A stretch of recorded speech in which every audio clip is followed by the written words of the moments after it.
Baik, bagi segmen Cyber Security Brunei pada hari ini, hari Jumaat 1 Jamadil Awal 1444 Hijriah bersamaan dengan 25 November 2022 Masihi. Tajuk yang akan kita bawakan selari dengan Hari Kanak-Kanak juga yang baru saja disambut 20 November ini mengenai dengan kaedah keselamatan dalam talian untuk kanak-kanak bersama dengan tetamu kita, seorang penganalisa keselamatan cyber yang mulia Puan Nomi Hafiz Zakiah binti Haji Pawi. Assalamualaikum Puan. Waalaikumsalam warahmatullahi wabarakatuh. Selamat datang.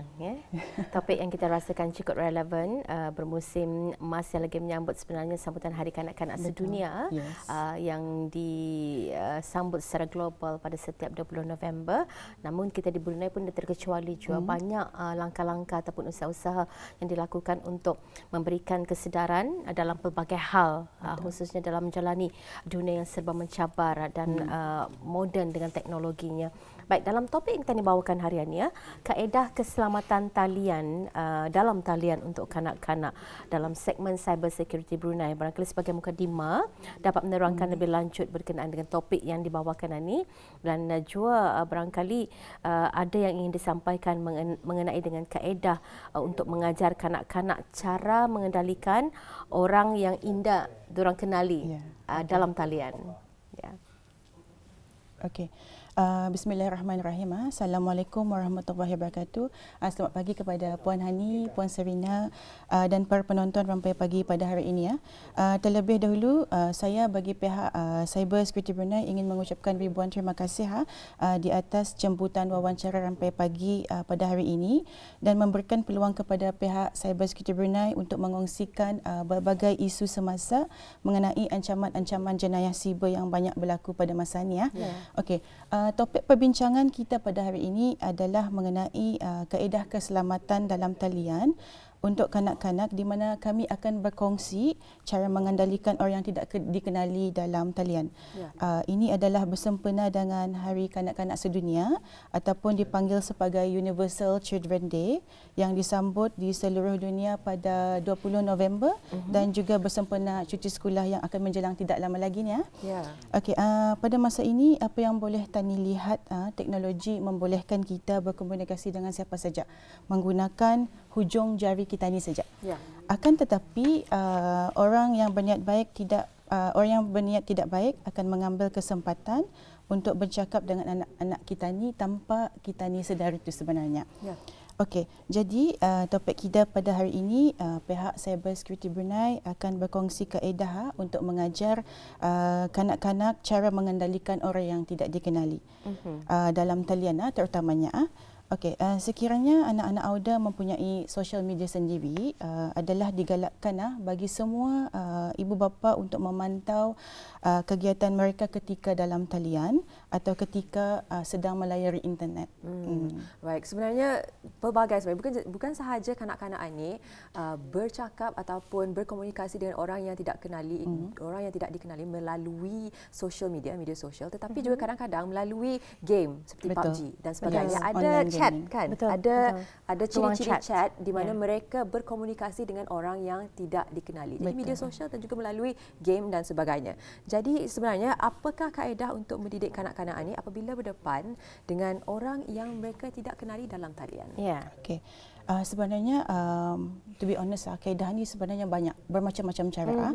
Okey, berikut akan saya kongsikan cara-caranya. Okey, pertama sekali, seperti yang dapat dilihat di paparan skrin Auda, ingatkan anak-anak Auda untuk tidak mengongsikan maklumat peribadi. Personal information itu please jangan share to everyone. So di antaranya apa maklumat peribadian ni adalah di antaranya seperti nama penuh, nombor telefon, alamat email, kata laluan, password pun tidak boleh di-share. Apatah lagi location. Okey, lokasi itu selalunya Tani macam share, suka. Atau masa ni cuti sekolah dah lagi lama, banyak yang men-share rancangan percutian. Akan berlarai. Lepas satu, sebenarnya maklumat keluarga pun indah boleh juga. Kalau boleh, kalau kena minta pun please jangan di-share. Okey. Gambar apatah lagi jangan juga. Dan yang paling kami risaukanlah yang dikuatiri adalah apabila anak Auda mengongsikan atau memberitahu bahawa mereka adalah bersendirian di rumah. I'm home alone. Sebenarnya macam bagi diorang dah papa tapi Ya, boleh. Boleh. Yes. Ia boleh mengundang risiko ancaman bahaya kepada anak-anak tersebut. Tambah lagi cukup dengan bukan hanya pada status tu home alone dan ada lagi tu lokasi. Betul. Atau yang menyorang. Tani Indah tahu barang ini sama ada ia boleh dilakukan oleh warga setempat ataupun warga asing yang berada di Brunei. Yes. Jadi ini hal-hal yang perlu kita ni lebih dedahkan lagi khususnya kepada ibu bapa. Orang walau sesibuk manapun kita ni perlu membagikan masa kita ni walau hatta sedikit dalam hal mengelinga memastikan keselamatan cyber ni. Khususnya yang digunakan oleh kanak-kanak.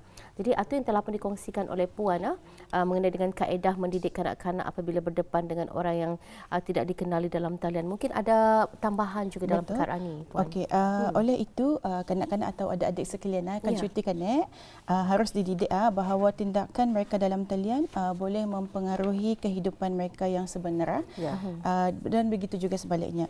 Mereka sepatutnya tahu bahawa orang yang dikenali dalam talian harus dilayan seperti orang yang asing atau orang yang tidak dikenali dalam kehidupan sebenar.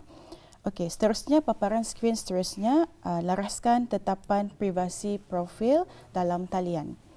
Okey, bantu mereka dengan tetapan privasi profil dalam talian mereka. Ingatkan mereka bahawa ia adalah penting untuk profil dan gambar ditetapkan kepada private ataupun privasinya private lah untuk mengelakkan dari disalahgunakan oleh orang yang tidak bertanggungjawab. Lepas itu kalau boleh tapis. Okay, saya percaya banyak yang ada social media masa ni kan. Okey, tapis atau pantau friend list anak habis kita.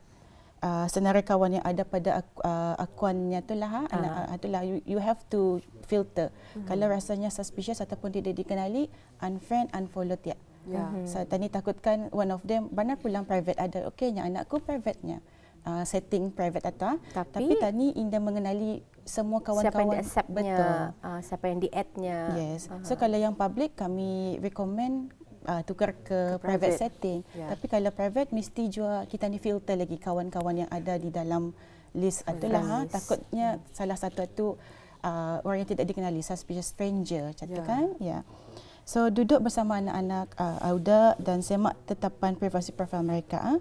Terangkan kepada mereka kenapa ia perlu dilakukan dan sentiasa pantau aktiviti dalam talian mereka.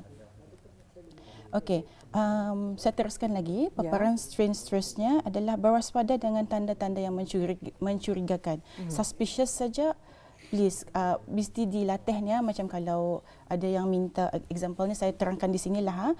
Di mana kanak-kanak harus mengenali tanda-tanda yang mencurigakan supaya mereka dapat mengelakkan situasi yang tidak diingini seperti macam profil dengan nama pengguna yang tidak dikenali. Itu salah satunya. Kalau ada sudah mencurigakan macam begitu anak-anak habis kita aninya kalau tidak dikenali jangan dilayan ataupun jangan tadi add walaupun handsome lama so itu taktik salah satu taktik sebenarnya. Okey, so yang kedua selalunya ia tanya personal information ni selalu kena minta ni extend awal-awal hi dulu berkenalan dulu kan, tapi lepas itu slowly ia akan minta personal information itu di mana tinggal, nama penuh. Okey, soalnya macam kami kalau kami pergi ke sekolah-sekolah kami selalu tanya beritahulah try to google yourself. Google nama habis kita, nama yourself lah. Paling banyak information yang you check di internet itu banyak. So artinya banyak sudah information yang you share to the public, to everyone, to the internet. So lepas ni kalau ada masa Google your name, your full name. Kalau ada artinya kalau banyak so lepas ni kurang-kurangi tiap. Okay. So selalunya apart from itu juga orang yang tidak dikenali meminta gambar yang indah menantunya. So kalau boleh kalau rasanya ada inform tiap harus to your parents. Macam kalau kadang-kadang tadi takutkan kan bagi our parents inform to your adik-beradik tempat yang tadi selesa bercakap. Ditakuti orang ni dieksploitasi bahan. Betul tadi takutkan itu. Kadang-kadang tani in real world ni tani macam ina mau bagi takut malu kan membagi gambar yang indah senonoh. Tapi kenapa dalam talian kita ni ada keberanian. Yes. Mudah. So kalau boleh jangan sama di luar sama dalam talian sama saja. Sebenarnya dalam talian itu yang lagi bahaya kerana dapat dikongsikan kepada yang lain. Betul. Dan ada yang pihak-pihak indah bertanggungjawab itu memasukkannya ke web-web yang indah senonoh dan seumpamanya itu yang kita indah mahu. Jadi hal-hal ini yang perlu kita berikan kefahaman juga anak-anak. Selain daripada apa yang dinyatakan tadi itu, saya percaya ada lagi hal-hal yang perlu kita berikan didikan anak-anak kita ni. Apa agaknya? Okey, sebenarnya ada lagi paparan screen yang seterusnya, yang terakhir iaitu menjarakkan diri dan abaikan. Kanak-kanak seharusnya menjarakkan diri dari profil orang yang mencurigakan dan orang yang tidak dikenali. Mereka tidak seharusnya dipaksa oleh orang yang tidak dikenali tersebut untuk meneruskan perbualan. Ingatkan anak-anak Auda untuk tidak perlu merasa kurang sopan, macam takut kesian banyak kalau aku dah layan. So, please jangan. Sebegitu, it's okay, dah apa-apa. Jangan merasa bersalah. Yes. Segera abaikan perbualan tersebut dan jika berlarutan, dapatkan bantuan segera daripada orang yang kita ni percayai, yang tani selesa bercakap. Seperti adik-beradik yang saya cakap tadi, adik-beradik kah, kakak kah, abang kah, atau ibu bapa. Guru-guru juga kadang-kadang memainkan peranan ya. Kadang-kadangnya I prefer to talk to my teachers. So ya boleh berjumpa dengan cikgu-cikgu juga. Okay. Jadi itu antara kaedah ya. Yang telah pun dikongsikan bersama sebentar tadi. Memang antaranya tu sebenarnya kadang-kadang tani boleh fikirkan betul apa tindakan-tindakan yang ibu bapa tu perlu buat sebenarnya. Tapi kadang-kadang itu tu sebab sibuk, kurang masa dan rutinitas satu terlalu ketat. Jadi hal-hal untuk kita ni berdamping dengan anak-anak dan memantau screen time diorang tu menjadi orang terlalaikan. Jadi antara ancaman-ancamannya ni Puan, mungkin kalau dapat dikongsikan, mungkin dapat kita dipikirkan juga cyberbullying memang satu. Tapi child grooming juga, terutamanya apabila berkomunikasi dengan orang yang tidak dikenali. Scamming pun salah satu ancamannya juga. Jadi pada pendapat Puan, apa yang perlu dilakukan jika kanak-kanak itu terasa terancam atau diancam ketika dalam talian? Okey. Pertama sekali, apa yang perlu kita ni lakukan adalah abaikan. Okey, jangan takut, ignore saja. Okay, first mesti ignore atau jangan tah dilayan. Walaupun dia macam ugut ke apa, no worries tu, ignore saja. Kalau tani layan makin pulang. Yes. So yang kedua, sudah kita ni ignore, lepas satu report atau block, sekat. So kalau report itu di mana, maksudnya macam ada kan kalau di social media example lah, ada tempat mereportnya. Ataupun kalau need more help, insyaAllah Brusat pun boleh, you can call us, kami boleh give advice macam mana kan stepnya, kan memblok kah, apa lagi next stepnya. Okay, so yang pertama tadi sudah ignore, yang kedua block, yang ketiga screenshot, tangkap layar. Bukti untuk untuk sebagai bukti perbualan sebenarnya. So jangan dulu di-delete, takutkan kadang-kadang macam panik, delete dulu, no. So you have to screenshot dulu kita. So untuk menyimpan bukti itu, kalau bermacam kadang-kadang ia jenis memajal kan. So kita ni need bukti untuk dilaporkan ke pihak berkuasa sebenarnya. Mesti ada bukti disimpan, jangan dulu di-delete. So yang keempat, itu mesti minta bantuan, mesti minta advice tempat yang tani selesa maksudnya. So macam yang saya cakap tadi juga, adik-beradik kah, guru kah, kawan pun juga memainkan peranan juga. So yang terakhir, jika berterusan, laporkan ke pihak berkuasa untuk tindakan dan siasatan lebih lanjut lagi. So at the same time, mesti dibawa bukti itu bersama. Mesti dibawa evidence yang kita ni ambil itu. Jadi yang tujuan tempat mereka tu yang pertama sekali untuk mereka lakukan laporan itu dibuat ke polis lah, balai polis baru seterusnya akan dilaratkan ke agensi-agensi yang berkenaan, umpamanya jika yang melibatkan cyberbully ataupun jenayah-jenayah cyber, scamming ataupun apa tu, yang akan terus pastinya akan dihalalkan ke Brusat. Dan ni Puan atau Nani, tema sambutan Hari Kanak-kanak Sedunia adalah masa depan yang lebih baik untuk setiap kanak-kanak, a better future for every child. Dan ini memang memfokuskan ke arah penglibatan kanak-kanak dengan bertujuan agar mereka ini mempunyai visi dan juga matlamat diorang, dan mereka akan lebih jelas dengan visi dan matlamat diorang ini. Serta yang pentingnya di sini adalah diorang itu sadar akan pelbagai haluan dan juga peluang yang boleh mereka terokai dan juga perolehi, di samping juga sebenarnya tidak mengecualikan akibat kepada tindakan-tindakan diorang ini. Umpamanya kalau kita kaitkan dengan masanya, saya boleh katakan anak-anak kita ni advance, Pak. Betul. Ya. Segala-galanya. Bis kita pun tadi ada menyatakan dalam sesi-sesi jerayawara kita cuba memancing dengan soalan-soalan yang boleh sebenarnya menjurus ke arah jenayah cyber di kalangan kanak-kanak. Apa apps dating? Umpamanya saya sendiri belum dah tahu. Betul. Tapi itu antara hal-hal yang bis kita menjadi concern ataupun menjadi keprihatinan di kalangan anak-anak muda kita di masaannya. Barangkali jika berlakunya juga hal-hal yang orang menyusahkan hati indong untuk anak-anaknya ni, apa yang boleh dibuat? Sama ada indong itu kan orang boleh membuat aduan ke bis kita ataupun meminta konsultasi dan nasihat. Macam mana cara menghubungi? Okey, menghubungi bersihat. Okey.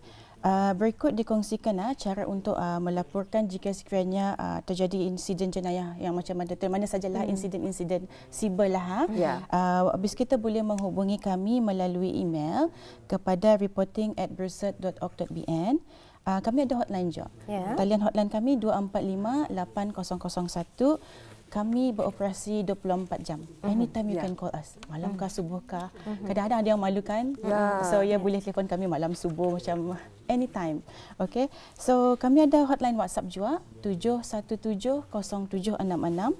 You can WhatsApp us anytime juga since kami work 24/7. Untuk maklumat lebih lanjut juga, orang ramai boleh melayari laman web rasmi Cyber Security Brunei di www.csb.gov.bn.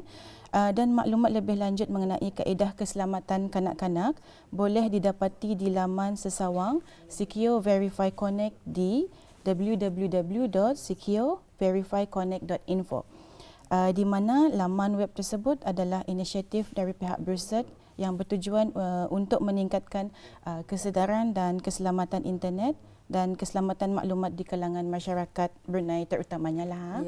Okay. Jadi kesedaran, pemahaman dan juga penerangan ini adalah amat penting, bukan sahaja kepada ibu bapa sebenarnya bagi saya, tapi juga kepada anak-anak tersebut. Memang mustahil untuk mereka tidak menggunakan gadget pada zaman ini, pada masa sekarang ini. Namun mereka juga harus faham. Kadang-kadang mereka, kata Puan tadi, mula-mula ignore sahaja dulu, tapi kadang-kadang mereka tidak faham yang sebenarnya siapa yang mengancam itu bukannya kawan. Kadang-kadang atau kawanku sudah. Masalahnya bukanlah masalah, cabarannya anak-anak ni yang meningkat umuran ni, dorang ni ada curiosity yang tinggi, bang. Kerana curiosity itu yang dorang ni mudah mencuba-cuba, dan saya percaya ada lebih banyak nasihat, mudah-mudahan akan dibawakan lagi tajuk ini di masa akan datang. Satu isu ataupun satu topik yang sewajarnya kita ni lebih luas buka bincangkan demi untuk seperti tema sambutan Hari Kanak-kanak tu, a better future for every child. Jadi ini antara ancaman yang paling depan yang kita rasakan pada di kalangan kanak-kanak kita ni. Jadi terima kasih kepada Yang Mulia tetamu kita. Terima kasih kepada Puan Nomi Hafiz Zakiah binti Haji Pawi, penganalisa keselamatan cyber, kerana sudi hadir untuk membicarakan mengenai dengan topik pada hari ini. Thank you, Jua. Assalamualaikum Puan. Waalaikumsalam.